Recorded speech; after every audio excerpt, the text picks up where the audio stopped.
Olá, você está no 2V Podcast. Eu sou Jaqueline Mancuso e hoje eu sou a sua host.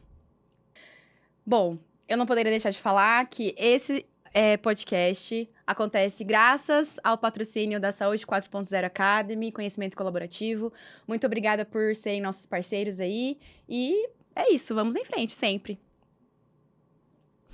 Olha ela! Criatura conhecendo o Criador. Quem é criatura? Quem é criatura, quem é criador?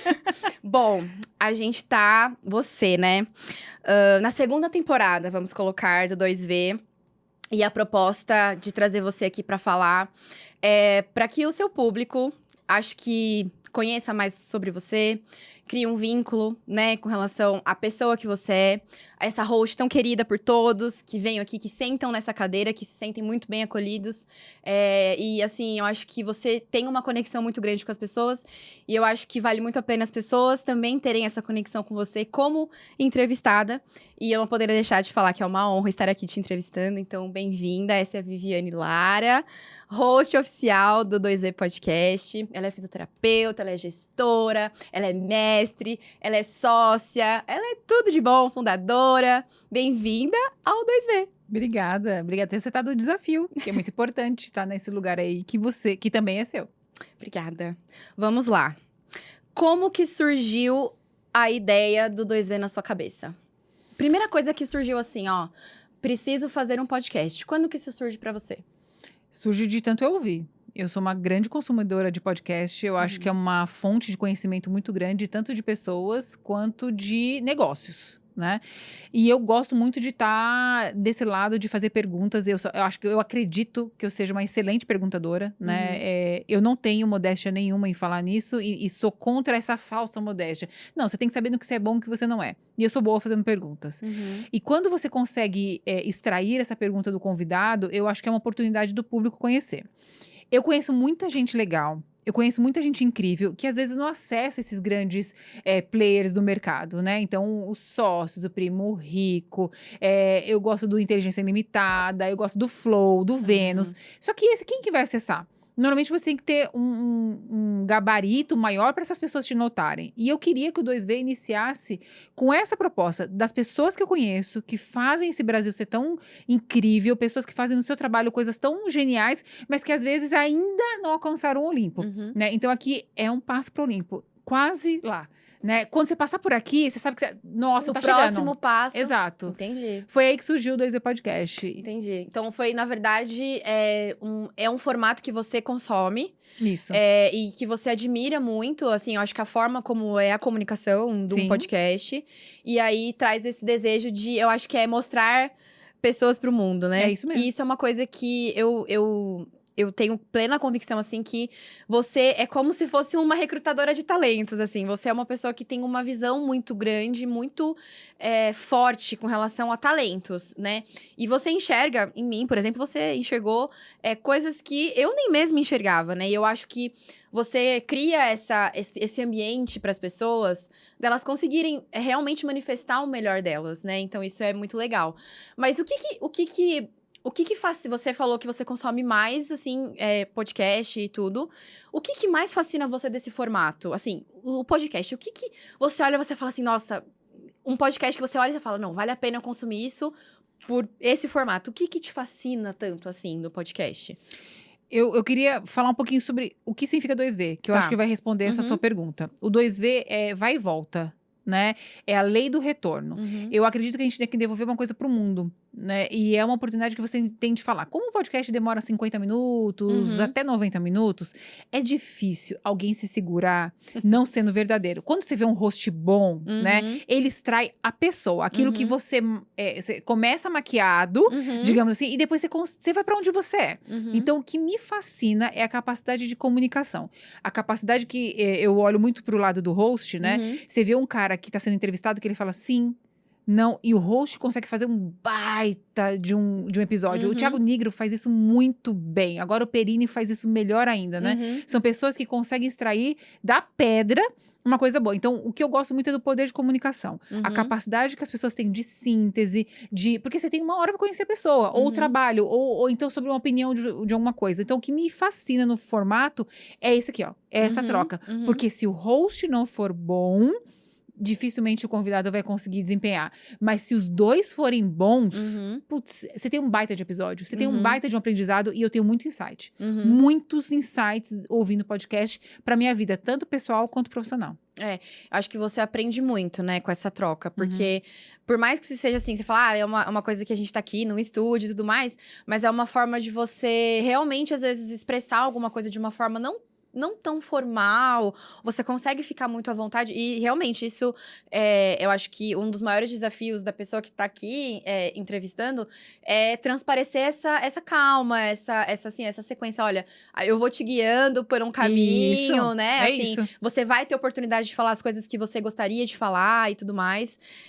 Eu acho incrível também. Eu gosto muito de podcast. E eu deveria ouvir mais, assim. Eu sei que você escuta muito porque a sua vida é na estrada. Sim, né? com certeza. Então, acho que já a gente entrando um pouquinho nessa seara sobre você, sobre a sua vida, eu acho que as pessoas têm essa não curiosidade, mas assim, eu acho que elas se interessam por você num todo, né? E eu conheço muitas faces da sua vida. Mas eu acho que a gente pode começar dissertando um pouquinho sobre isso, né? Pegando esse gancho do onde você escuta os podcasts, as coisas que você escuta. Eu sei que você escuta a maioria, a grandíssima parte, na estrada, né? Que é o seu caminho pro trabalho, efetivamente. E hoje, assim, eu acho que você tem ressignificado algumas coisas na sua vida. Conta um pouco, assim, como que tem sido essas fases, assim, eu acho que começando lá atrás, quando você iniciou a sua carreira, vamos falar mais, assim, da gestão, e eu queria falar depois um pouquinho sobre emergência, mas pensando na gestão, como que hoje tem sido para você essa transformação? Porque eu sei que você tá numa fase mais de transformação, de evolução, e como que tem sido para você hoje esses desafios, né, profissionais, eu diria? Vamos começar sobre o tempo dentro do carro, né? Eu acho que uma das coisas mais importantes é uma mulher ter uma independência, dentre elas dirigir. Pra mim é inadmissível. E sabe que eu gosto muito da Renata J. Barreto, né? Ela não tem podcast, mas ela é super ativa. Ela teve que dirigir esses dias, ela se separou do marido num voo, por conta de um problema que eles tiveram de perda de documento. E ela teve que dirigir à noite pra chegar num lugar que ela era bem ermo, assim, numa cabana. E ela falou da importância de saber dirigir à noite, de saber dirigir, né? De umas coisas que às vezes acontecem, né? Então, a primeira questão que eu gostaria de trazer é isso. A capacidade que você tem de enfrentar novos desafios. Então, você tem que se preparar para isso. Eu não vou estar no meio de uma mata, etc. Mas se tiver, né? O que acontece? Então, esse é o primeiro fato. Eu não faria nada do que eu faço hoje se eu não dirigisse. Olha só como esse ponto é importante, né? Das pessoas, eu não gosto, hoje eu vou andar de carro de aplicativo, né? Que tem gente que fala assim, não vou ter. Sim. Você precisa saber. Se você optar não ter, é uma coisa. Agora, você precisa saber. Segundo ponto. Eu sempre morei na Zona Norte de São Paulo e a minha vida inteira foi na Zona Sul. E hoje eu estou em locais que são fora da cidade de São Paulo. Então eu preciso me deslocar muito. O Sérgio tinha uma frase o seguinte: ninguém gosta de ficar tanto tempo na estrada, por mais que eu goste de dirigir, mas você tem que trazer aquilo, tem que tornar o que não é tão bom, muito bom, para você conseguir aguentar, né, as intempéries da vida. E uma das formas que eu tenho de estar em movimento, de ter esses insights, é estar dentro de um carro, ouvindo podcast e estar consumindo um conteúdo, né? Me aprimorando em várias coisas. Então, isso eu acho também importante. Em relação à gestão, eu passei por várias etapas, né? Eu já passei pela fase da negação. Então, assim, eu falo muito isso, você já ouviu eu falando algumas vezes, que eu me achava traindo a profissão sendo gestora. Né? Então, eu queria estar com o paciente, foi para isso que eu estudei. Eu queria estar no máximo, os meus alunos, que era isso que eu amava fazer. Agora, se eu tivesse que estar na gestão, a impressão que eu tinha que eu tinha que me deslocar para um outro lugar. E é isso mesmo, né? Eu só me tornei muito melhor do que eu era quando eu me distanciei dessa assistência. E o que você percebe? O gestor que não sabe se afastar da assistência é aquele que não sabe delegar. É aquele que não confia na equipe que formou. Então, ele não consegue soltar a mão. Né? Por mais que você goste daquilo, você tem que se afastar para que aquilo se torne algo de outra pessoa. O seu você já conquistou, Sim. né? Então, você como liderança, você tem uma capacidade muito maior de fazer as transformações que você sempre quis. Você lá como assistência, você transforma aquele mundinho. Quando você vai para a gestão, você olha de cima, não de cima em superioridade, mas de fora e de cima para você ter amplidão do que você está olhando. Aí você consegue fazer o quê? Todas as conexões. Por que isso acontece? Porque isso aqui aconteceu. Por que isso aconteceu? Porque isso aqui aconteceu. Tudo é uma roda, Sim. né? Então, nesse momento que eu tô vivendo hoje, o meu principal objetivo é formar novos gestores. A grande transformação da reabilitação vai ser passar por esse processo mais rápido do que eu passei, transformando muito mais do que eu transformei e tendo um foco diferente do que eu tinha lá atrás. Então, esse meu melindre de sair da assistência tem que ser muito mais rápido. Sim. Né? E outra coisa, a gente ouviu hoje aqui gravando outros podcasts. Isso não ensina na faculdade. Não. Né? Na minha ensinou. Eu tinha o Sérgio. Só que o Sérgio já foi embora. Então, eu tento fazer isso dentro das aulas que você foi minha aluna. Eu tento fazer isso com as pessoas que eu alcanço, mas, de fato, a pessoa fala assim, mas como é que eu vou ser gestor? Gente, querendo. Simples. Né? Tem gente que nasce. Sim. Você nasceu uma liderança. Eu me vejo nascendo uma liderança. Tá bom, você pode transformar isso. E gestão, você vai aprender. Como que você aprende? Fazendo. Que bom que eu posso, hoje, pegar na mão de algumas pessoas, que hoje você pegar na mão de outras, né? Para que aconteça isso. Mas se não for assim, é querendo. Você quer? Quero. Então, daí a gente já consegue partir para um ponto. Eu acho que tem muitas coisas importantes no que você colocou, mas eu vou aproveitar que a gente tá falando sobre gestão e liderança, e você aqui colocou a questão da liderança e a questão da gestão. Sim. Né? Muita gente mistura as duas coisas. Sim. Né? As pessoas às vezes não entendem que liderar às vezes existem líderes que não são gestores e gestores que não são líderes, né? Então, eu queria que você dissertasse um pouquinho sobre isso. O que hoje para você é uma liderança, uma gestão? O que é importante de cada um desses pontos, já que a gente está pensando em formar pessoas, né, com relação a isso? E o que é crucial, né, para se ter um, para se ter outro. E a gente sabe hoje que um precisa ter mais um do outro um pouquinho, mas como que hoje você enxerga essa divisão e essa convergência dessas duas questões? Vamos pensar primeiro no mundo ideal, né? O mundo ideal é você ser um líder e um gestor. E você ter essas duas habilidades numa mesma pessoa, né? A liderança é muito mais desafiadora de você construir, né?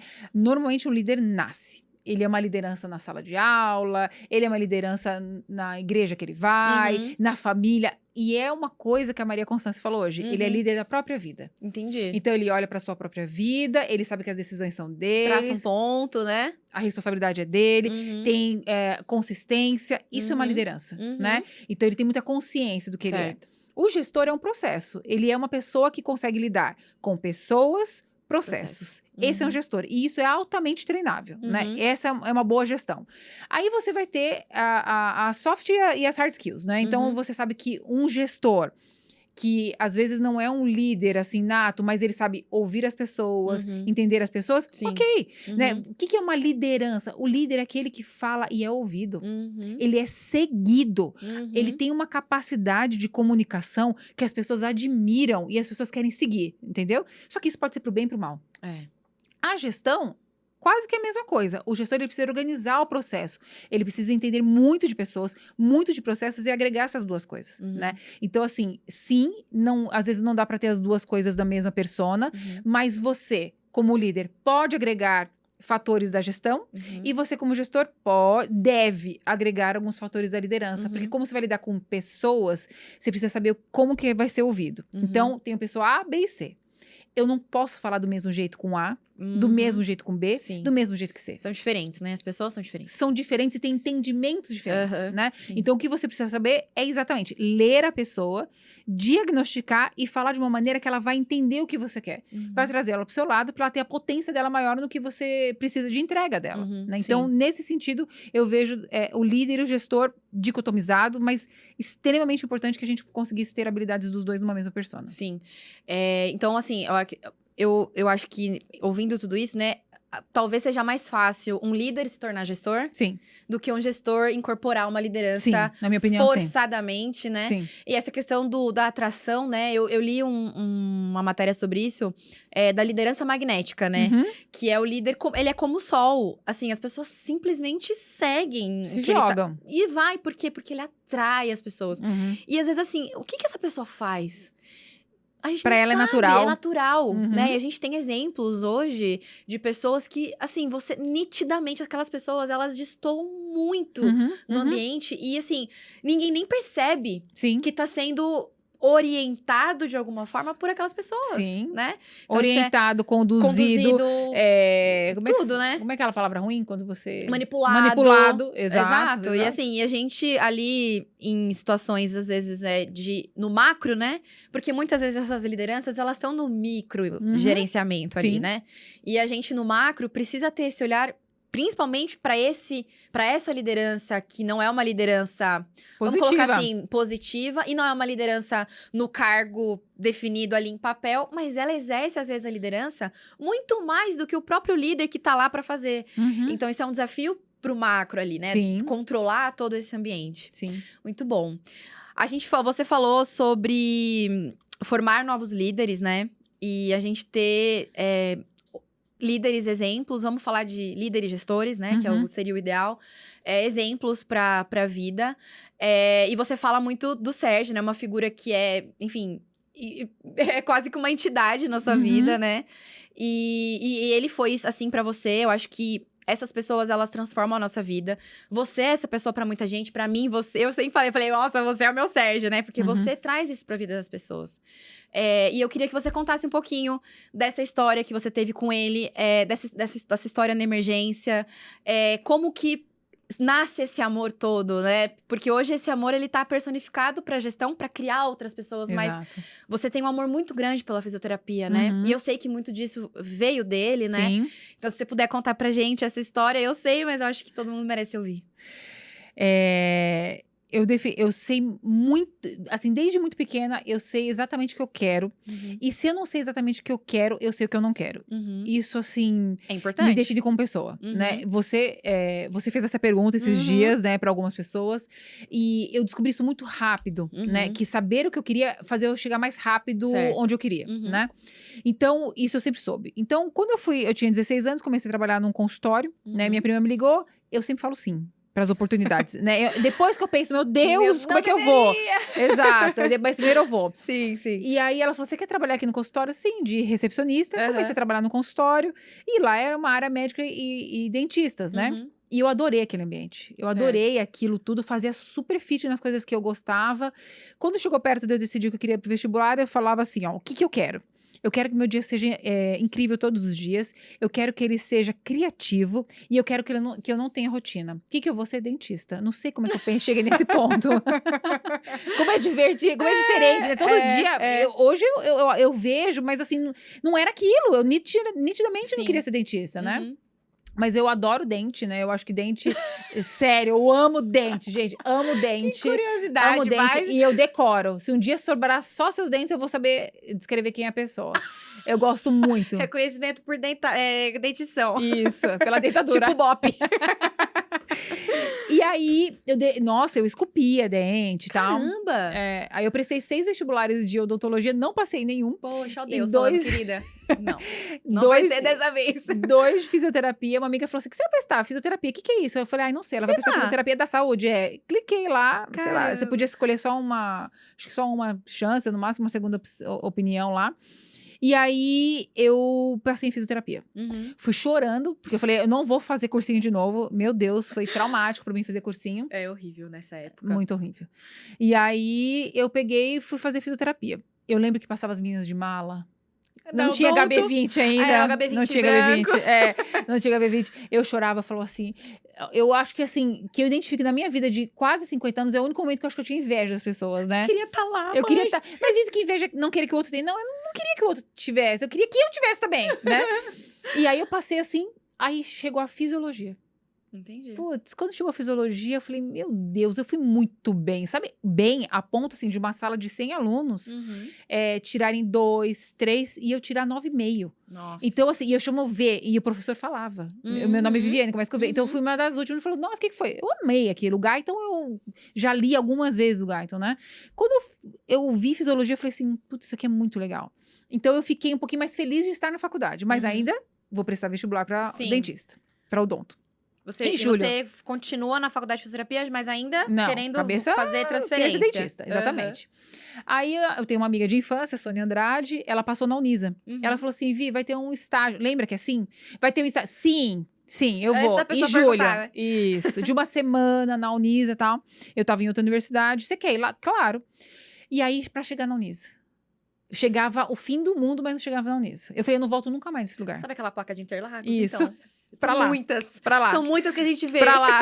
Muitas placas. A gente vê muitas. Aí Interlagos passa aqui assim, Quando chega em Interlagos, você fala, assim, gente, passou Interlagos e agora? Gente, acabou o mundo. Exato. Extremo Zona Sul de São Paulo, se a terra for plana, é ali que acaba. Gente, ó, caiu. Cancelado. Brincadeira, pessoal da Zona Sul. Exato, mas eles sabem que é muito longe, né? É longe. Aí eu cheguei, o campus é lindo. Começa que o campus é lindo, o campus é lindo, aquilo já me deu um impacto super positivo, mas aí eu conheci o Sérgio. Né? Uma pessoa que pegou na minha mão, coordenador... Desculpa te interromper, ele era coordenador da fisioterapia. Da primeira turma de fisioterapia da Unisa. Ele já foi coordenador de várias outras universidades. E ele chega lá, pega na minha mão, oi, como você chama? Eu chamo Viviane, você é professor Sérgio, tal, não sei o quê. Passei uma semana na UTI neonatal, na UTI adulto.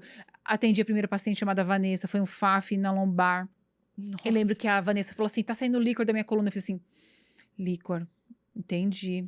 Perigoso, eu nem sabia o que era líquor. O que era líquor? Não sabia. Nessa época não tinha...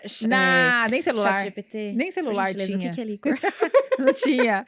A Vanessa que me explicou, é o líquido que sai da coluna. Olha que louco isso. Não, e olha só como eu poderia ter avançado, né? E eu atendi a Vanessa, sinceramente, eu mudaria poucas coisas que eu fiz hoje. Só por ter consciência do que ela precisava, né? E aí, no final dessa semana, eu virei pro professor Sérgio e falei assim, professor, eu vou fazer uma pergunta, eu vou falar uma coisa pro senhor, eu quero que o senhor me ouça. Eu não vou fazer mais odontologia, eu vou fazer fisioterapia, só que tem uma coisa, eu quero fazer aqui. E ele falou pra mim assim, Viviane, você tá do lado da sua casa, na Zona Norte. Aqui são 5 anos, lá são 4, você vai perder 1 ano. Ele disse que eu falei pra ele assim, eu não vou perder 1 ano, eu vou ganhar 1 ano. Eu não me recordo. Ele fala isso. Isso é a visão, né? Isso é visão. Então, assim, e aí ele falou sobre isso, eu quero fazer aqui com o senhor. E foi isso. Então, assim, eu tive que fazer mais 6 meses na outra faculdade, que a minha faculdade era semestral, só que na Unisa era anual. Entendi. E aí, no 2º ano, eu entro lá. Você transferiu. Isso. No final dessa semana, teve um jantar na casa dele. Eu nunca tinha sido tratada como adulta, né? Eu acho que nesse ponto de vista acadêmico. Ele fez um jantar na casa dele. Quem tá lá? O Jerônimo. Quem tava lá era o Ricardo. São hoje professores e amigos, etc. Pessoas que você fala assim... Como que você é tratado desse jeito, tratada dessa pessoa? Você vai na casa do coordenador, né? Você janta com todos aqueles colegas, você faz relação com pessoas de outras faculdades. E aí eu fui pra lá. Passamos vários anos, vale a pena comentar, a gente começa a atender desde o 1º ano na Unisa, né? Começava, não sei como que tá hoje. E no 2º ano eu tava atendendo um paciente, e eu lembro que o paciente entrava e a gente tava sozinho. E eu fiz, assim, 10 mandamentos do aluno. Aí eu falava assim... Número 1, tal coisa. Número 2, finge que você sabe. Aquelas coisas todas. Aí eu falo assim, se todas as anteriores não der certo, liga no ramal tal, que é o ramal do Sérgio, ele vem te socorrer. Então, assim, o Sérgio era o expoente de tudo aquilo. A gente entra num grupo de estudos. Ele era o sol. Ele é o sol até hoje da minha vida. Ele é exatamente que ilumina tudo. Ele me ajudou a montar o grupo de estudos em pneumologia, antes que a professora Luciana Tiavegato, que foi a primeira pessoa que incentivou. E aí depois eu continuei dando aula no GEP a partir do 3º ano da faculdade, aí eu que dava aula. Aí no último ano, o Sérgio falou assim, precisa fazer o TCC, né? Viviane. Fatídico. Não, o Sérgio chegou pra mim. Falou assim, o que você tá pensando em fazer TCC? Eu não sei. No último ano, a pessoa não tem nem ideia. Aí ele falou assim, Viviane, estão precisando no pronto-socorro, estão entubando o paciente no pronto-socorro e eles acham que a fisioterapia pode ir com o paciente asmático. Você pode ir? Pode. E aí que eu encontro Rosana Possetti, né? Ela pega na minha mão desse jeito, me abraça e fala assim, vamos juntas para emergência. E aí que começa tudo que você sabe, que 14 anos depois vira um livro, e é uma especialidade depois de 18 anos. A gente começou em 1999 a dar plantão no pronto-socorro, e aí durante o ano de 2000 inteiro a gente ficava plantado, sabendo que a fisioterapia poderia fazer pelos pacientes, e nasce ali a primeira semente da fisioterapia em emergência. Né? Que então, é até hoje, né? Que é até hoje. Se a gente tem hoje fisioterapeuta no pronto-socorro, é porque o Sérgio um dia viu que era possível ter um fisioterapeuta lá. E ele que teve essa visão, a gente só abraçou e foi embora. Então, o Sérgio é essa pessoa. Ele, assim como fisioterapia do trabalho, uroginecológica, emergência, ele abria as frentes. O Sérgio não vivia nessa era. Ele estava em várias, e para ele deveria ser uma agonia. Porque, assim, eu acreditava, e acredito, porque ele não morreu dentro de mim, mas ele não está mais aqui na Terra. Ele sempre foi um visionário. Ele sempre foi uma pessoa que viu além e adiante. E ele era feliz ajudando as pessoas conquistarem as suas próprias conquistas, né? Ele não tinha ego, ele falava uma coisa que é importante falar. Eu prefiro cumprimentar a senhora da limpeza em detrimento da coordenadora, porque a coordenadora tem obrigação de me falar. Ela não. Se ela me fala porque ela quer. Então, ele era essa pessoa. Última coisa que eu vou falar do Sérgio, pra você entender, é que falar sobre ele, pra mim, é uma vida inteira. A Rosana, quando foi aluna dele, ela sabe. A sala dele é aberta aos alunos. Ele não é um coordenador de sala. Os alunos foram impedidos de entrar na sala dele. Sabe o que ele fez? Ele mudou pro corredor. Ele pegou todas as pastas dele e colocou... Não, onde o meu aluno não é bem-vindo, eu também não sou. Ele era essa pessoa. Você tem noção? Tiveram que mudar ele no meu ano, tiveram que mudar ele de sala, que os outros coordenadores não aguentavam mais tanto aluno entrar. A gente aprendia a fazer assim, ó, para entrar. Ele falou assim, onde o meu aluno não é bem-vindo, eu não estarei. Entendeu? Então, assim, que pessoa é essa? Realmente, é o sol, né? É o sol. É o sol. Nossa, muitas coisas nessas falas. Eu ia até anotar aqui, porque eu sou meio... Você sabe que eu vou me empolgando e eu esqueço, né? As coisas que eu quero comentar. E eu queria muito comentar da Rô, mas antes da gente comentar comentar da Rô, me surgiu essa questão, assim, na minha cabeça, sobre a fisioterapia em emergência, né? E que você acabou meio que falando que é o Sérgio que enxergou isso, né, ali. Porque essa era uma pergunta que eu ia fazer pra você, né? Você ali, né, não existia isso, não existia essa especialidade, não existia esse olhar, né? O fisioterapeuta dentro de uma emergência, e era essa exatamente a minha pergunta. Qual foi o olhar, eu não sei se você sabe dele, mas assim, eu acho que dá pra gente extrapolar pra você. Qual foi aquele negócio que você olhou e você falou assim... Gente, o fisioterapeuta tem que estar aqui. Como que surge essa inquietação, assim, que a gente já falou de inquietação aqui? Como que surgiu essa inquietação para emergência, especificamente, assim? Vale sempre a pena falar que isso surge de um médico que era coordenador do pronto-socorro, né? E eu vou falhar, vou esquecer o nome dele aqui, mas eu vou falar a Rosana vai lembrar com certeza. Um médico muito querido, coordenador do pronto-socorro, e ele falava assim, não dá pra gente entubar todo paciente com asma. Entendi. O que dá pra fazer? Não invasiva. Sim. Né? E se você for olhar, uma das coisas que a gente mais é chamado hoje no pronto-socorro é pra fazer não invasiva, É pra fazer VNI e ajudar em procedimentos invasivos, às vezes intubação, mas é VNI mesmo. Sim, verdade. Sim. Mas respondendo bem o que você falou, quando eu enxerguei, que até então eu era aluna, eu estava lá. Então a gente passou um ano olhando o que o fisioterapeuta podia fazer. Então eu vou te falar o que a gente não pode. A gente não pega acesso, a gente não mexe, não trabalha com medicação. Prescrição, né? Exato. E a gente não intuba. O resto a gente faz tudo. Né? Tudo que você tiver disponível para o paciente de avaliação. Então, se você olhar uma equipe, a equipe do Grajaú, do PS, não existe outra. Ninguém precisa falar. As pessoas sabem exatamente. E é o olhar, às vezes, né? Exato. Sintonia. Elas sabem exatamente. Então, a gente se desloca para a cabeça do paciente. Você pode ali fazer avaliação neurológica, você pode fazer avaliação de vias aéreas. Você é o único que tem esse teto, então você faz ausculta pulmonar e cardíaca. Enquanto isso, você deixa o médico fazendo trust de quadril, avaliando perfusão, prescrevendo, comandando aquilo, porque no ACLS ele é um grande comandante. Sim. Os enfermeiros, eles fazem tudo. Sondagem, desnudar o paciente, fazer o acesso. Então, a gente compõe aquela equipe. Então, o que o fisioterapeuta teve de olhar? A primeira coisa que foi notória, a gente age muito mais rápido em monitorizar o paciente. A gente é muito mais preocupado com essa questão de monitorizar o paciente e fazer a avaliação neurológica e permeabilidade de vias aéreas. Então, ali que a gente notou. No decorrer desse um ano até o final, a gente percebeu que ninguém sabia que faltava gente. Nem a gente mesmo. Mas quando a gente entrou, é como se fosse assim, ó. encaixou. Nunca mais existiu sem. Nunca mais depois. existiu sem. Exatamente. Em todos os lugares que o Uhum. fisioterapeuta entrou, ele nunca saiu. Você tem noção disso? Sim.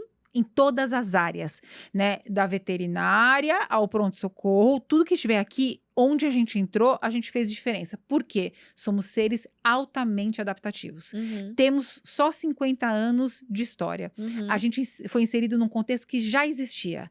Já existia. Já existia UTI, já existia hospital, já existia tudo. Uhum. Tá, onde que eu posso contribuir? Exatamente nas lacunas onde a gente pôde entrar. Não tô falando que era falho, mas se tornou muito melhor com a inserção do fisioterapeuta e com o olhar dele. Ele não é melhor do que ninguém, frase do Sérgio. Nós somos todos diferentes. É muito incrível isso, né? Essas questões aí, assim, tudo isso que você pontuou com relação à emergência, né? Hoje a gente tem uma atuação na emergência e, assim, é um reconhecimento, né? E, assim, eu acho que isso que você falou, todos os lugares que o fisioterapeuta entrou, ele nunca mais saiu. Uhum. E não existe prova maior que isso da nossa competência, da nossa Uhum. expertise, com todos os desafios que a gente enfrenta todos os dias, Uhum. né? Então, isso só prova a grandeza Uhum. do que a gente faz, da nossa profissão, Sim. né?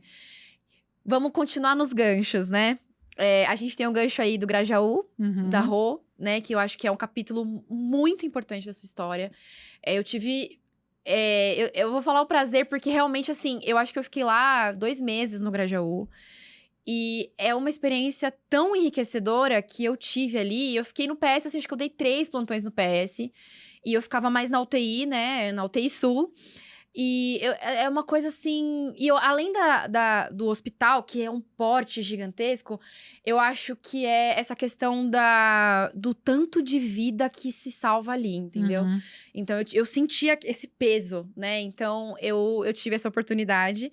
Mas, com certeza, você tem muito mais pra falar sobre esse hospital, sobre o Grajaú. E eu já queria que você falasse um pouquinho também dessa sua história com a Rô, que eu acho que daí abriram outras portas, né? Sim. Pra vocês, com relação a tudo, né? Que se seguiu dali. E eu queria que você falasse um pouquinho sobre isso. Que bom. Que bom ter a oportunidade de falar do Grajaú. Gente, pra vocês terem uma ideia, o Grajaú fica no extremo sul da cidade de São Paulo. Extremo sul. Antes de Parelheiros, não existia ele. Agora, com o Hospital de Parelheiros, ele não é o último, mas enfim. Mas ele era, né? extremamente importante. Eu acho que esse é o contexto fundamental para vocês entenderem o que é o Grajaú para a vida daquela população, que são milhares de pessoas que são atendidas pelo Grajaú. E aí, dito isso, eu tô lá... Eu não sei se você sabe, desde o dia que inaugurou. Eu fui Acho na que eu não inauguração sabia. Não, acho que eu não sabia. com o governador Mário Covas. Caraca! Sim. E foi quando isso? X. Deve ter sido em 98, se eu não me engano. Em Caramba. 98. Se eu não me engano, 98. Olha esse cupim da pedra. Exatamente. Pedra fundamental, tava lá. Gente, aqui já. Qual Ó, o fundamento? Aqui. Quais são os 10 fundamentos do Hospital Geral do Grajaú? Viviane esteve aqui. Viviane, Lara, Rosana Possetti. a gente saiu da Unisa com umas bandeirinhas até o Grajaú. Então, assim, eu tô lá desde o dia. Bandeirinha, gente. Tinha umas bandeirinhas escritas assim, inauguração do Grajaú. Inauguração. Teve um palanque na porta da emergência, né? Meu Deus. Exato. Então, assim, aquilo foi muito, muito, muito importante. Aí, uma das coisas que a gente sabe do Grajaú é que ele veio com um sonho da população, né? Isso que é o mais importante. Aí, foi a inauguração. Depois de um ano, a gente se torna aluno interno e a gente começa a entrar no Grajaú propriamente dito, né? Eu nunca mais voltei desde o último dia que eu fui embora. Eu volto em espírito. Eu trabalho lá à noite, né? Várias Você já falou isso pra vezes eu mim. volto lá. Inclusive, eu tive uma colega que eu encontrei no RIS e ela me deu o telefone para eu visitar e eu vou visitar. Então, eu tenho um amor muito grande àquele hospital, aos pacientes que me proporcionaram ser a profissional que eu sou. Então, eles estavam comigo quando eu estava ainda não dando a minha potência máxima, mas com muito cuidado, com muita atenção. Eu acho assim que na minha carreira não tenho nada que me desmereça. Apesar de, às vezes, estar no começo de uma carreira, foi brilhante, foi intensa. E as pessoas que a gente fez contato lá são pessoas inesquecíveis para mim até hoje. A gente perdeu uma dessas pessoas nessas últimas semanas. Pra você ter uma ideia, a gente tem grupo até hoje. A Sueli, ela foi uma pessoa que eu tava no ventilador no Inter5. Eu tava pendurada no Inter5. Nunca vou esquecer. Assim, ó, o Inter5 tem 2 pernas, assim. Eu tava pendurada, pegando os gases, assim, e grávida.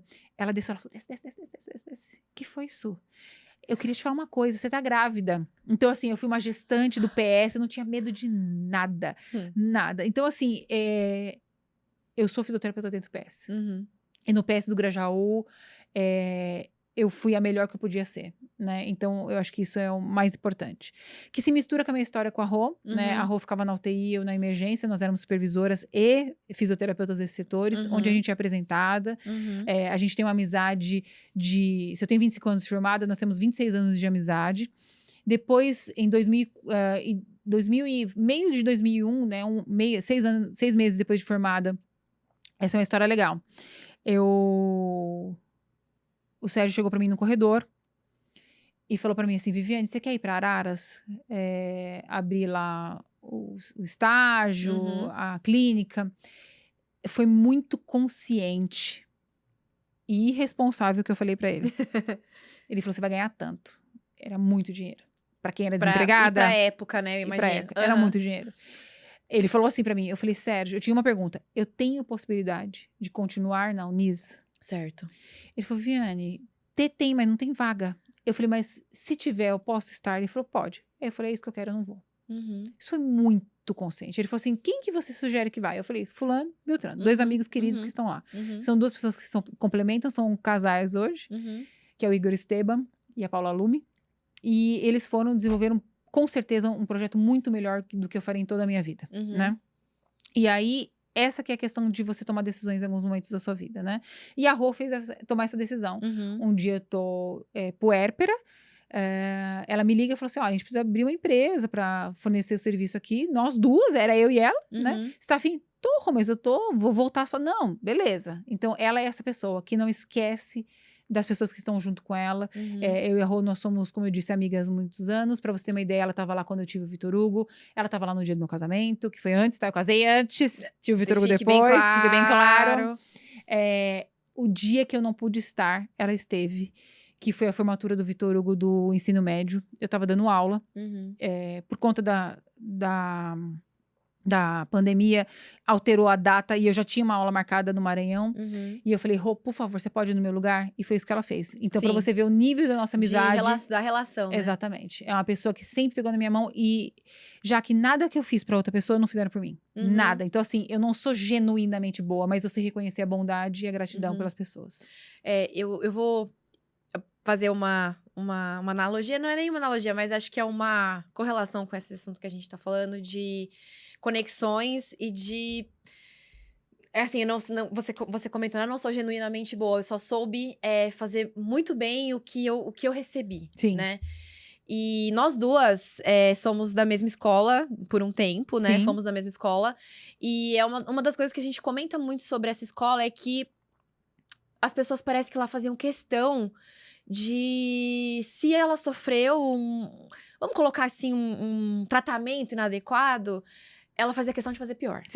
Né? Então, eu acho que isso é uma coisa que já te torna muito diferente, né? De, sei lá, 80% das pessoas que, se eu passei por isso, você vai passar pior do que eu. Porque olha o que eu passei por isso, como é que você não vai passar?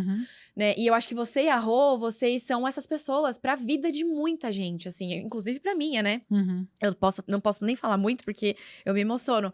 Mas é isso, assim, além de... Eu acho que eu também falo muito sim, mas além disso, eu acho que vocês sabem as portas que vocês abrem, vocês sabem as mãos que vocês estendem, e essa relação de vocês, eu vejo muito vocês, não sei se vocês percebem isso quando vocês estão juntas, mas é quase que uma simbiose, assim, uma completa muito a outra. Então, acho que vocês são muito equilibradas, apesar de você acreditar que não existe equilíbrio, eu acho que vocês tendem sempre a esse centro, sabe? De equilíbrio mesmo, de equilibrar as coisas. Isso é uma história muito bonita que vocês têm, né? Então, assim, Vivi e Rô é passado, presente e futuro, né? Se isso Deus é muito quiser. bom, né? Isso é muito bom. Você ter, assim, uma prospecção pra uma vida que você tem uma pessoa inteira, assim, ó, do seu lado a vida inteira, né? Hoje em dia as pessoas não têm isso. Né? As pessoas estão uma querendo passar por cima da outra. E eu acho que é por isso que vocês estão tanto tempo nessa caminhada aí juntas, salvando muitas vidas, inclusive de não pacientes. Vocês salvam muitas vidas de muitas pessoas e transformam. Continuando aí nessa trajetória Grajaú, emergência, a gente tem a Unisa, né? Que foi também, eu acredito que um marco importante pra sua vida. Não só foi a sua escola de formação, né? Sim. Você se graduou lá. Mas você também foi professora. Sim. Que é um dos pontos também que eu gostaria que você trouxesse as reflexões que você faz sobre isso, né? Porque você fala muito disso, que era seu sonho, né? Ser professora. E hoje você não exerce mais da forma como você sempre sonhou. Sim. E eu queria que você falasse um pouquinho sobre isso, sobre essa sua trajetória como docente. E como que isso se desenvolveu ao longo da sua vida até o momento que você falou... Pra mim, hoje, é um passo que... É um ciclo que eu vou Sim. encerrar desta forma, Sim. né? Então, se você puder falar pra gente. Eu só brincava de ser professora. Assim como você só queria ser fisioterapeuta, Verdade! eu só brincava de ser professora. Você brincava de escolinha? Sim, a vida inteira. E de Caramba. rica, as duas coisas que eu brincava. Com rica, com a Gisele, inclusive. Como é que brinca de rica? Não, só eu e a Gisele sabemos. Gi, Sério. depois eu vou querer saber, hein, Gigi? Cadê a Gi? Eu vou querer saber, Gi. Não, é sério, só eu e ela brincava de rica. Brincar de rica, gente. Meu, Como é que sério. faz? Porra, era rica. Pega um poodle, uma bolsinha, Não evitou? desfila. Exatamente. um salto, Exato. finge que tá no shopping. As duas coisas. Eu não consegui fazer as duas coisas juntos, ser professora e rica. Inclusive, naquela época já era muito difícil, hein? Era muito difícil. O meu primeiro aluno foi o Gustavo Ferreira. Gu, beijo, morro de saudade. Nossa, só um parênteses. Gente, que memória, gente. Gustavo? Não, você lembrou o nome do seu primeiro paciente. Eu não o lembro. diagnóstico do seu primeiro Eu paciente. não lembro do cara que me deu, o médico que me deu a oportunidade. A Rosada vai me matar, que ela sempre lembra. Nossa, mas você tem muita Doutora- memória. Você doutora lembra de Hernandes. muita coisa. Enfim. A gente menciona ele depois. Nossa. Ai, começa com I, enfim. Enfim. E aí o Sérgio me chamou a fazer o GEP, comecei a dar aula. E assim, eu amava o que eu fazia. Amava. Mas eu era apaixonada pra dar aula na Unisa, dentro do estágio do Grajaú, que eu acho que é onde eu me superava. Mas a sala de aula também é muito enriquecedora, né? Você tem muito impacto. O Sérgio sempre respeitou o palco que ele tava. O professor está num palco, os alunos são esponjas e o exemplo vai guiar aquelas pessoas. Eu sempre quis ser um exemplo para aquelas pessoas. Então, uma das coisas que eu falo em todas as minhas palestras é de quando você ouve um fisioterapeuta falar que fisioterapia não dá dinheiro, ele tá falando dele. Ele tá falando da incapacidade que ele tem, Sim. né? Da mediocridade que ele tem e não da profissão. São duas coisas diferentes. Então, as pessoas levam esse palco para falar o quê? Que comecem os jogos. Quantas vezes eu vi isso? Nossa, é horrível, né? Horrível, para falar pro aluno que agora ele vai sofrer a prova, ele vai sofrer o processo da prova, né? Não, você tem que ser um facilitador. Palavras do Sérgio, você facilita o processo de aprendizado. É isso, para isso que você tá lá. O professor, ele é um que serve o aluno, entendeu? E não abre mão do respeito. Fisioterapeuta é aquele que respeita todas as pessoas, mas não abre mão do mesmo respeito. É o Sérgio de novo, tá? Eu parafraseio ele várias vezes. E aí, eu fui ser professora, eu estudei a vida inteira para aquilo, eu tinha muita liberdade na Unisa de ser quem eu realmente sou. E isso sempre é usado a favor do aluno, né? Ou seja, você vai saber que você é ruim. Eu vou te falar. Que você merece saber. Alguém tem que te falar. Alguém tem que te falar, porque tá? aí você tem a oportunidade de melhorar. Exato, né? exato. Tem uma aluna que passou pela minha vida que eu tenho horror dela atender paciente hoje. E eu tenho certeza que eu contribuí para ela não ser fisioterapeuta. Eu contribuí. Os demais aprovaram. Hoje não cabe mais nesse mundo, entendeu? Então, assim, alguém precisa falar para ela que ela não tem capacidade de ser uma fisioterapeuta. E não sou eu julgando. Eu tô falando de mais de 20 anos, né, de área acadêmica. Eu falei isso para uma pessoa, porque realmente ela não tinha capacidade, porque infelizmente ninguém falou para ela isso antes. Ela aparece pra gente no 3º ano da faculdade, ela não sabe escrever uma frase com coerência. E eu dava prova todos os dias. Se ela não tem capacidade de fazer uma linha de raciocínio, ela pode ter um déficit técnico, cognitivo, etc. Só que na prática ela era péssima. Eu não conseguia, eu não tinha capacidade de ensinar porque ela tinha um déficit muito grande lá atrás, né? E essa menina hoje tá tendo, ela lesionou, não na minha mão. Não na minha mão. Porque a Aline Sabadini estava lá para ela não errar, né? Porque não tinha como. E eu cheguei algumas vezes para falar para a coordenação sobre isso, porque era um dó com ela, com a mãe dela, com a família dela que tinha expectativa grande nela, de uma pessoa que não tem capacidade, entendeu? Então, assim, isso não dá mais para ser. Então, quando eu vou para outras instituições, que em primeiro lugar, eu sou muito restrita de ser eu mesma. Então, você tem que se controlar o tempo inteiro. Quando eu quero ser... Não é agredir ninguém. É falar a verdade. Falar que o mercado de trabalho é assim. Falar que a parte social é assado. Se você não pode falar... E outra coisa, reprovar aluno. Você não tem capacidade de passar nessa prova. Eu não vou te dar nota. Ah, mas se você... Não vou dar. Não, mas tem que passar. Aí, quando eu vi isso tudo, eu falei, isso não serve mais pra mim neste momento. Não quer dizer que nunca vou voltar. Eu gosto muito da Certo. pós-graduação. A gente ainda dá aula nos nossos cursos. Mas hoje a pessoa paga pra me ouvir. Então, ela vai ter que ouvir.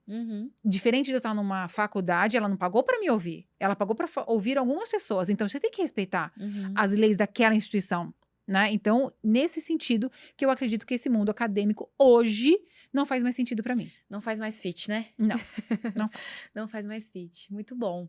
É isso, eu acho que você fala sobre essa questão da docência, né, de ser professora. Eu acho que o ser professor, né, o ser educador, vai muito além do cargo, assim como a liderança, assim Sim. como a gestão. Então, você sempre vai ter essa veia dentro de você, você realmente ensina muitas coisas. E, às vezes, são ensinamentos de vida, né? Então, se você ensina pra vida. Sim. E isso é uma coisa que você nunca vai perder. E a gente sempre só Eu espero. se deleita com a sua experiência, com o que você tem pra trazer. Realmente que enriquece muito, né? O nosso mundo, enfim. Falando sobre coisas que não cabem mais, né? Que você falou não cabia mais. Eu vou continuar aqui na minha linha de raciocínio. Que hoje, toda essa sua história, né? Grajaú, Emergência, Unisa, Sérgio, tudo isso, eu acho que te trouxe até onde você tá hoje, né? A gente tem aí episódios também que eu acho que foram muito marcantes pra sua vida, como os hospitais que você implantou, especialmente os grandes hospitais que você implantou, a pandemia, que foi uma coisa que trouxe muita coisa. E teve muita coisa que não cabe mais, né, hoje. E a gente tem hoje a tecnologia, a inovação, e eu acho que isso é uma das coisas que você tem muita visão. E eu queria que você trouxesse rapidamente essa questão dessas coisas que não cabem mais, que são coisas totalmente desatualizadas, antigas, e o que hoje você enxerga como aquele pertencimento, ou o que cabe de verdade pra gente com relação aos próximos passos, e essa inovação, tecnologia e todo o nosso futuro aí dentro desses hospitais. Dia 9 de dezembro, eu vou fazer 49 anos, né? Então, eu tô chegando perto de meio século, né? E talvez eu tenha mais meio século para viver, não sei. Mas eu tô muito mais próxima do fim do que do começo, né? Acredito eu. Eita! Eu infartando. Limpa. Mas uma das coisas que eu mais admiro em mim, uma pessoa muito humilde que sou. Duas vezes. Foca aqui. Eu sou o sol. Sol, prazer. A capacidade que eu tenho de ter contato com pessoas mais jovens e com a cabeça muito mais aberta do que a minha. Então, eu morro de medo de envelhecer mentalmente. E fisicamente também. Ai, Vídeo que eu já mexi em tudo, só falta a mão e o pé. Então, Mas a unha tem gel. A unha tem gel, exatamente. A mão daqui pra baixo. Mas se tiver um procedimento... Não, a gente tá em breve. A Lívia já falou que precisa fazer. Então, a gente olhar pro jovem e ver essa inovação. Pensando nisso, eu e a Rô, a gente formou a Saúde 4.0, né? Conhecimento colaborativo, que tem tudo a ver com essa nova era que a gente tá vivendo, né? Da Revolução Industrial, que é tecnológica, dentro da área da saúde. Hoje, a gente respira essas mudanças, né? E a gente trouxe pra gente duas pessoas muito importantes, né? Que é você, Jaqueline Mancuso, e Michelle Rodrigues. Sim. Que são quase 2 décadas ou mais novas que a gente. Sim, sim. Para que a gente tivesse essa veia sempre salutar, inovadora para isso acontecer. Eu admiro muitos homens, mas eu admiro pouquíssimas mulheres hoje no mercado como um todo. E esse podcast, a Saúde 4.0, tudo que a gente faz nas nossas empresas é para enaltecer algumas mulheres que saem do operacional para ir para a gestão, que é para ir para cabeça de alto comando, né? E eu não sou feminista, eu confio em alguns passos do feminismo, mas alguns passos que eu quero me enxergar naquelas pessoas, né? Eu quero admirar algumas pessoas e gostaria que meninas se vissem admiradas por mim. Eu tenho sobrinha, eu tenho uma afilhada, eu queria que ela olhasse, poxa, eu posso chegar lá, cara, entendeu? E você precisa se reconhecer, né? No gênero, na maneira, ou qualquer coisa que seja, né? E quando eu falo que eu admiro pessoas, é isso mesmo, né? E quando você olha para a Saúde 4.0, é exatamente isso que você acabou de falar. Hoje, dentro do hospital, dentro da reabilitação, a gente merece um protagonismo e merece que o que a gente faz lá dentro seja exponencialmente colocado para um grupo maior de pessoas. Que a qualidade do serviço que a gente oferece a grandes mãos, que são as mãos das equipes que a gente está hoje, estamos hoje, né, auxiliando a chegar lá, que essas pessoas tenham orgulho das pessoas que estão hoje num cargo administrativo, hoje num cargo de gestão, né? Eu queria muito admirar, se um dia eu sair desse cargo de gestão e voltar para assistência, que eu admire a pessoa que está lá tomando decisões por mim. Porque cada um está lá no seu papel, né? Cada um está na sua escolha. Sim. E hoje a gente consegue. E é isso que é brilhante, as reuniões que a gente tem tido e os passos que a gente tem dado para que a gente alcance isso. Então, eu tenho certeza que não vai ser mais através do meu conhecimento, mas talvez de conhecimentos na lateral, que isso vai acontecer. Isso vai acontecer com você, com a Michelle, com a Rô, que tem muito mais área tecnológica, mas hoje eu consigo não resistir, acompanhar e agregar naquilo que for possível. Com certeza, o nosso impacto vai ser uma grande luz e sol para a vida de muitos pacientes. O nosso foco sempre foi o paciente, sempre foi a fisioterapia, e agora a gente está ampliando para a reabilitação. E quando a gente olha o que a gente está construindo, né, a gente passou por várias etapas. Eu e Rô, depois eu, você, Rô e Michelle. E hoje a gente está vivendo uma era que não dá mais para a gente ficar para trás. As pessoas precisam ter acesso ao que a gente já faz dentro do nosso petit comitê. As pessoas precisam ter acesso à qualidade que a gente faz com as pessoas.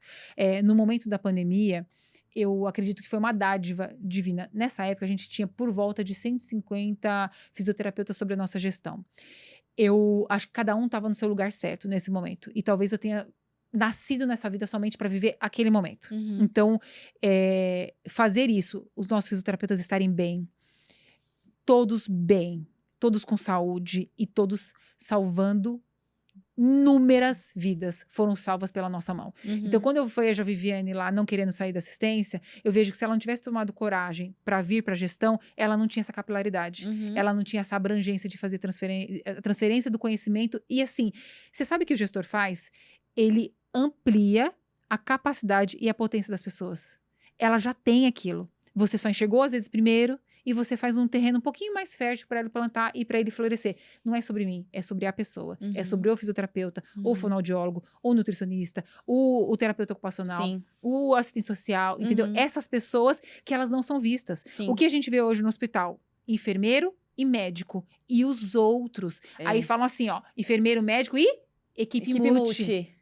A equipe multi somos todos nós. E a responsabilidade é de quem? Da gente. A gente não sabe vender o nosso peixe. A gente não sabe falar o que a gente faz. A gente não tem capacidade de demonstrar em resultados financeiros o que a gente faz. E é isso que a Saúde 4.0 vai fazer e já está fazendo no mundo. Exatamente. Vocês ainda vão ouvir falar muito sobre nós. Sim. É isso aí. Muito bem, estamos nos encaminhando agora para os finalmente. Eu, como eu sou uma pessoa que gosta de viver perigosamente... Vai cutucar quem a sabe, onça quem com vara sabe curta. faz ao vivo, né, Rerê? Quem sabe faz ao vivo. Eu não preparei propositalmente os fatos e sensações. Foi tudo de caso pensado. Ah, tá? foi. E assim, a gente falou aqui, pessoal, muito, aí vocês que estão nos ouvindo, a gente falou muito sobre a Vivi, sobre a sua profissão, sobre a sua carreira, mas a gente não falou muito sobre o seu lado Vivi Lara, né? Então, você é casada com o Gli, você é mãe do VH, você é sogra agora, né? Você da Maria é Eduarda. da Maria Eduarda. Você tem a Aline, a Bi, e agora você tem a Laurinha. Aline então, ou Bi. ou Bi, pros mais íntimos, só pra você, no caso, né? Mas eu sei que é Bi. E assim, eu acho que essas pessoas são muito importantes na sua vida, né? E eu também, né, gente? Ó, quem tá aqui? Por favor, né? Vamos colocar aqui também em mim um pouquinho de esperança. Brincadeira. Mas eu acho que todas essas pessoas, elas vão se centralizar, talvez, no VH. E eu pedi pra ele fazer uma mensagem, eu espero que eu consiga ler. E eu pedi pra ele fazer uma mensagem pra você, o que ele gostaria de te falar. E era uma tá chorando, só de pequena ler, nem homenagem, coisa a ler. sim, porque eu acho que ele centraliza tudo isso na sua vida, né? E eu sei o tanto que ele é importante pra você. Sim. Ele é um homem de poucas palavras, pessoal, mas ele escreveu assim. Ele é homem. Ele é homem, mas ele escreveu assim: Mãe, Obrigada por ser meu exemplo de carinho, educação e dedicação. Adoro nossas brincadeiras. Cantar Pearl Jam no carro É. e no nosso toquinho. Uhum. Te amo. PS, não vamos fazer o passinho na formatura. Vamos sim. Vamos sim. Esse é o VH, ou Victor Hugo. E eu acho que ele centraliza muita coisa na sua vida e de muitas pessoas. E eu acho que nada como ele trazer algumas palavras pra você ouvir dele. O que ele sente ou o que ele gostaria de falar pra você, às vezes, que na correria do dia a dia a gente não consegue, às vezes, né? Ouvir o que a gente gostaria ou nem falar o que a gente gostaria. E eu acho que talvez ele traduza todos os fatos e todas as sensações da sua vida. E é isso. Você quer falar alguma coisa pro VH? Sim. Eu quero falar das pessoas que você falou. O Gli, ele é o meu namorado, né? Desde os 13 anos. Eu tinha 13, ele tinha 16. Então, a gente tem uma história muito longeva, né? Juntos, assim. E somos, assim, como água e vinho. Impressionante, né? Por isso tá certo, eu acho. Né? Ou não, né? Não sei. Vamos perguntar pra ele se ele tá assim, ó. Ó, o Gli. E a gente teve o Vitor Hugo. Tem o Vitor Hugo, né? Mas antes disso, você falou da Aline. A Aline, assim como você, são pessoas que eu trouxe da área acadêmica para a minha vida, que eu decidi que vocês fariam parte da minha vida. Vocês não tiveram escolha, né? É verdade. Exato. São potências na minha vida, assim, que eu amo estar junto com vocês.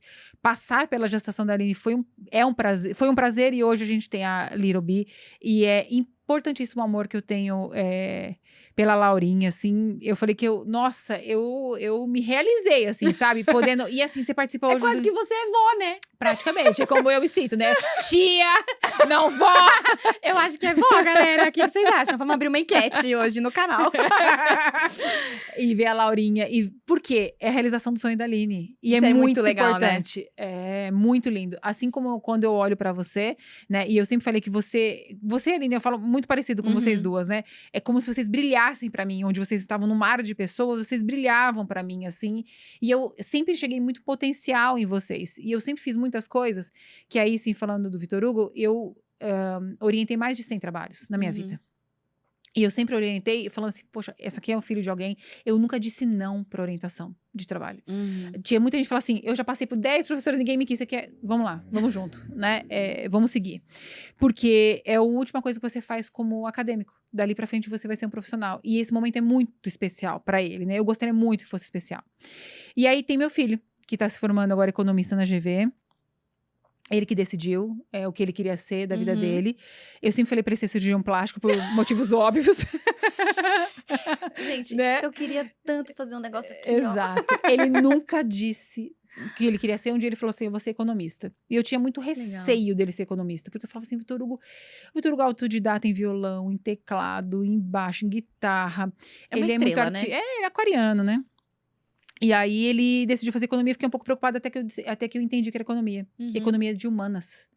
Então é entender a sociedade e contribuir para aquilo. Eu falei, puta, isso é totalmente Vitor Hugo, né? E o Vitor Hugo faz tudo com muito primor.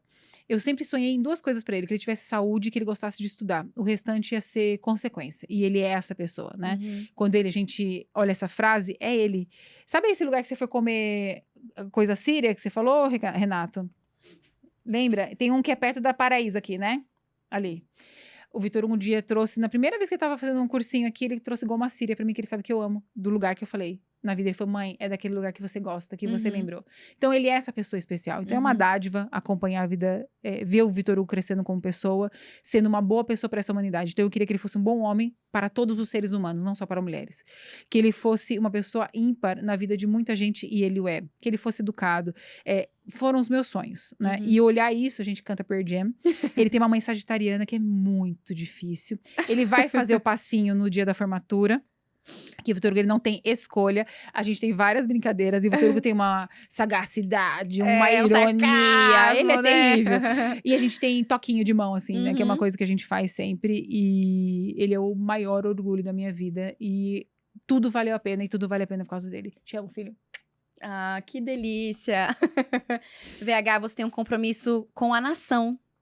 Eu de acho que fazer eu o passinho agora.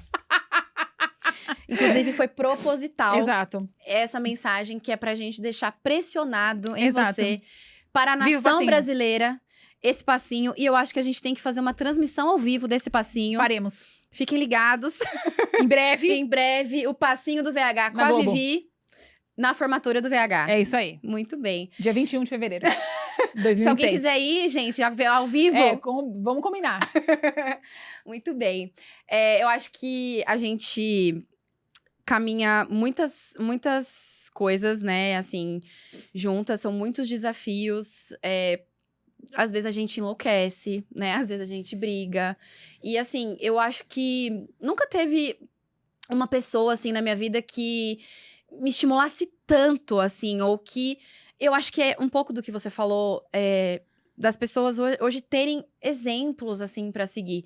Porque você fala assim, nossa, eu acho que é muito disso, assim como hoje você tá numa, eu te chamo de mames, né? Uhum. Porque você tá hoje numa posição, eu acho, assim, na minha vida, eu acho que, fora minha mãe e meu pai, eu acho que você é a pessoa que eu jamais vou querer decepcionar, ou enfim.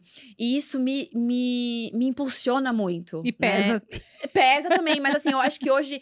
Então, mas eu lido muito bem com isso, Sim, entendeu? Então, sempre lidou. e assim, e é um peso que me leva pra frente, entendeu? Então, eu sempre consegui, acho que, ressignificar essa questão do peso, tipo, de não decepcionar pra uma coisa que vai se reverberar pra mim mesma. É isso. Né? Então, eu acho que é isso. E só pra gente se encaminhando pros minutos finais, eu queria que você falasse pra gente quais os próximos passos da Vivi Lara. Muito bom. Eu sou uma pessoa movida a desafios. Desafios pra mim. Eu nem sei como é que vai dar certo, mas vai dar certo. Eu sou sagitariana de verdade, gente. Eu acho que tudo vai dar certo. Sempre, né? Então, essa é a primeira questão. Os próximos passos vão ser, com certeza, formar o Vitor Hugo, né? Quando eu acho que ele pegar o canudo lá, vai ser uma coisa de dever cumprido. Nunca vou deixar de me preocupar, mas assim, que nessa vida eu já fiz um livro, plantei uma árvore, tive um filho e formei o filho, que eu acho que é a coisa mais importante, né? A área acadêmica pra mim é muito importante pra várias pessoas, apesar das pessoas falarem assim, não é importante fazer faculdade, na minha opinião eu sou uma formadora e eu sei o tanto que o meio acadêmico pode ajudar a gente em vários sentidos, inclusive fazer networking, né? A gente tem que pensar nisso também, é nesse meio acadêmico que muitas coisas florescem. Mas esperar de mim mais ativa em rede social, que pra mim é uma das coisas que eu mais quero, é falar pra mais pessoas. Isso que fica restrito às vezes num pequeno métier, as pessoas merecem ouvir algumas coisas, e sim, eu acho que eu posso ser a porta-voz de algumas coisas que eu acho importante, ver quem quer, ouve quem quer, senão você só passa o dedo e vai embora, se for assim ou assim. Assim é no Instagram. Não, no TikTok. No TikTok. O Assim, Instagram no também é assim, eu acho, né? Qual que é assim? Ah, Então, não tem nenhum deve que ter é algum assim. que é assim, gente. Então, se for o carrossel. Carrossel. A gente pode postar em carrossel também. Exato. Porque a gente tá aqui pra influenciar pessoas, como você falou, bons exemplos, e eu gostaria de ser um bom exemplo, porque eu assumo esse ônus, de ser um exemplo pras pessoas. Não é que eu queira, vocês entendem? Eu sou incrível. Não, as pessoas precisam de gente que fala a verdade, e hoje no mundo tá tendo muito pouco isso. E por último, e não menos importante, é exatamente essa revolução que a gente está fazendo na área da saúde, na área da reabilitação. Gente, chegou a nossa vez, né? Então, de falar que nós somos uma equipe de verdade, que nós somos pessoas que pensam, que raciocinam e que sabem entender de negócio como um todo, né? A gente não tá aqui para explorar absolutamente ninguém, mas para conduzir algumas pessoas para o caminho certo, com treinamentos, com cursos, com mentorias, como a gente fala sempre, agregar tecnologia à área da saúde. A gente não pode falar muito sobre isso ainda, porque está em segredo de Estado. Estão nos nossos projetos, exatamente. Não é quebra de contrato. Não é quebra de contrato, mas está sendo incrível. Mas quando o negócio escalar, vai tremer as bases do que a gente chama hoje de reabilitação dentro dos hospitais. É isso. Esses são os próximos passos de Vivi. Sim. Muito bem, a gente pode esperar muitas coisas. Isso. Se o mundo não acabar dia 29, né? Exato, Com o 3 e Atlas. Sagitariana. Pra quem não sabe o que é o 3 e Atlas, gente, vocês não estão vivendo o mesmo planeta que a gente, né? Mas tudo bem. Pra gente encerrar, acho que eu vou dar algumas últimas palavras, depois você pode encerrar aí pra nossa audiência, né? além do que a gente pode esperar da Vivi, eu queria que você falasse um pouquinho do que a gente pode esperar, ou do que as pessoas podem esperar do 2V, o que você gostaria, né, de ressignificar ou de fortalecer, né, pro 2V nessa segunda temporada e nas próximas, né, que estão por vir. E aí depois eu vou fazer os meus agradecimentos. Tá. O 2V é um espaço que hoje nós duas conduzimos, né? E a Gi também, que é da nossa equipe. Renato, que também é da nossa equipe. Isso é muito importante. Ele levantou a mão, viu, gente? Assim, ó. Acreditem. Aqui é um espaço para as pessoas que querem ser exponenciais onde elas estão hoje atuando. Onde elas possam sentar, conversar, se divertir e ser incríveis nesse momento e ter esse horário para elas. Então, não é sobre mim, é sobre as pessoas que eu entrevisto, né? Que a gente faz o host, eu e a Jaque agora. Mas, acima de tudo, é um espaço que quer ver algumas pessoas muito grandes aqui. Então, eu penso muito grande, eu sou megalomaníaca, como todo sagitariano é. Itaipu. Né? Itaipu, exatamente. Isso aqui vai crescer muito, é isso que eu espero. Eu nunca esperei passar do primeiro episódio. A gente tá no 34º episódio, eu acho. A gente vai até o 37º nessa gravação aqui. Mas o que eu espero é isso, que as pessoas possam se conectar com gente. Tecnologia é excelente. Precisamos estar com elas, mas é conexão com pessoas de verdade. O que eu mais faço aqui é tentar extrair essa pessoa que às vezes está com a carapaça de médico, de administrador, de fisioterapeuta, e que aqui ele seja a pessoa, a persona. Acho que isso é mais importante. Muito bem. Obrigada. Tá gelada. Ô, Renato, o ar-condicionado tá gelado, viu, querido? Vi, obrigada. Eu que agradeço. Obrigada mesmo. Não é fácil sentar nessa cadeira que você sentou por tantos anos. Vamos colocar anos, gente? Anos aqui? Vai fazer anos, quase 2. Quase 2. Você é uma pessoa excepcional, incrível, que merece todo o reconhecimento, não só da nossa bolha, da sua bolha, mas do mundo. E o mundo vai te conhecer. A gente tem essa certeza, né? E eu acho que você Precisa aprender a falar inglês, então, né? precisa aprender a falar inglês e talvez alienígena.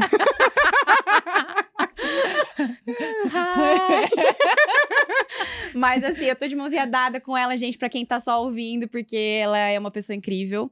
Eu admiro muito você. Então é realmente uma honra muito grande pra mim estar aqui, ter a oportunidade de te entrevistar.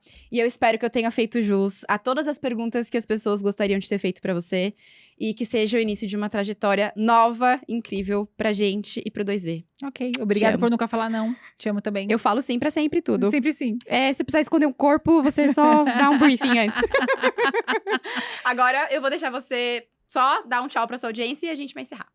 Obrigada, gente, pra vocês que ficaram até aqui. Eu tô no @Viviane Lara. Você pode me encontrar também no @2V Podcast. E na Saúde 4.0 Academy. Underline. É isso. Obrigada. Muito bem, gente. A gente tá encerrando agora aqui esse episódio. Um episódio memorável, diferenciado, com a nossa querida host, Vivi Lara. Eu espero que você tenha absorvido toda essa energia, todo esse conteúdo que circulou por aqui. Agradeço a todo mundo que tá aqui até agora, aí nessa 1 hora com a gente. Eu espero que você consiga continuar se conectando com 2V, com a Saúde 4.0, com a Jaque, com a Vivi, com todo mundo. E é isso. Até os próximos episódios. Fiquem ligados.